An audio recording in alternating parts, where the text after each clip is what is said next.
Hi! Hello! Welcome back to cook with Sherbani. నేను మీ కవిత దేవరాజ్. ఈరోజు మనం అరటికాయ మిక్స్ దాల్ పప్పు చేసుకోబోతున్నాము. ఈ కాంబినేషన్‌లో తప్పకుండా ట్రై చేయండి. చాలా బావుంటుంది. అండ్ మిక్స్ దాల్‌లో మనకి అన్ని రకాల పప్పులుంటాయి కాబట్టి చాలా హెల్తీ. పిల్లలైనా, పెద్దలైనా చాలా ఇష్టంగా తింటారు. తప్పకుండా ఒకసారి ట్రై చేయండి. ఎలా వచ్చిందో నాకు కామెంట్ బాక్స్‌లో తెలియచేయడం మర్చిపోవద్దు.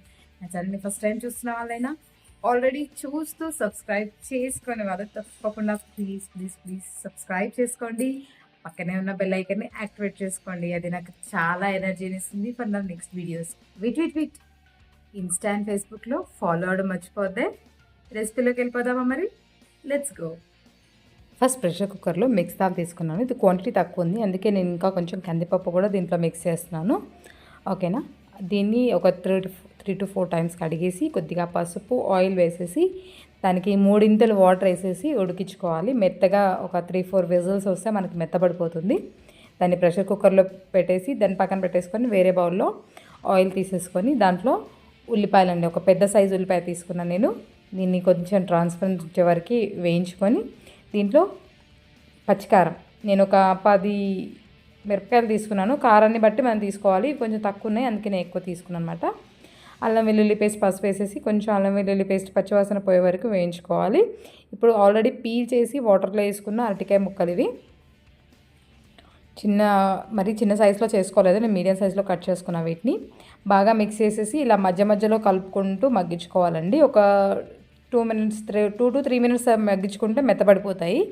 ఇవి కాస్త మెత్తబడిన తర్వాత ఇప్పుడు దీంట్లో మనం టమాటో వేసుకుందాము. మామూలుగా ఒక మీడియం సైజ్ టమాటో తీసుకున్నాను, ఎక్కువ తీసుకోలేదు. అది బాగా కలిపేసుకొని ఇది మెత్తబడ్డం కోసం నేను సాల్ట్, ఇప్పుడు కర్రీకి సరిపడా సాల్ట్ ఇప్పుడే వేసేసుకుంటున్నాను. ఒక 2 స్పూన్స్ అంత సాల్ట్ వేసేసుకొని బాగా కలిపేసుకోవాలి.